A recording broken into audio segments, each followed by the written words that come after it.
As, so, ayaw niyo raw po talaga kay Chloe.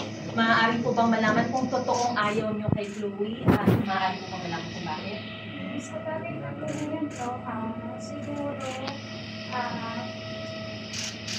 ano na lang po, kami na lang po ang nag-discuss yan sa family namin, in private po. So, na-respect ko rin. Okay, i-respectan na. Pero may chance po bang pagbigyan niyo si Chloe bilang girlfriend niya dahil mahal siya ng anak ninyo? Sa ano na yan, kami na lang po ang mag-usap po.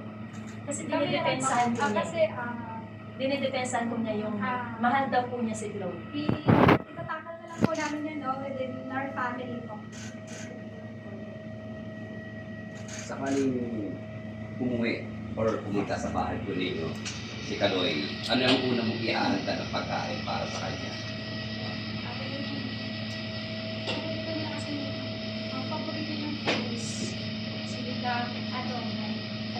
At yun ang iaalda mo pag umuwi siya sa bahay.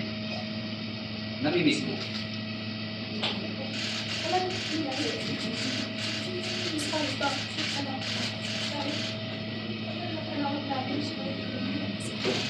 Hindi lang naman po kung ano akala sa kanya.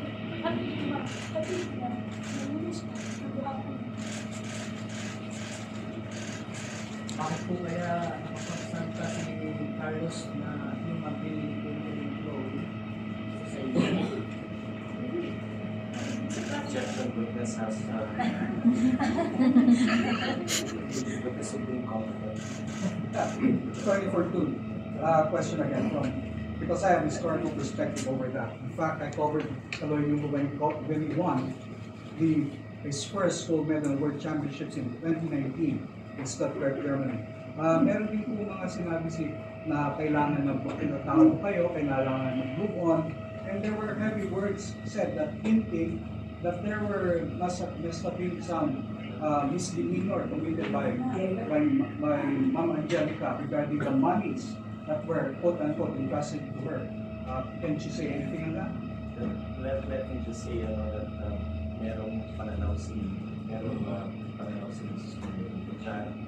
There was a statement by Kaloy regarding what is these are points. These are? Point of view ng anak, point of view. So I think let's leave it at that. But, resolved.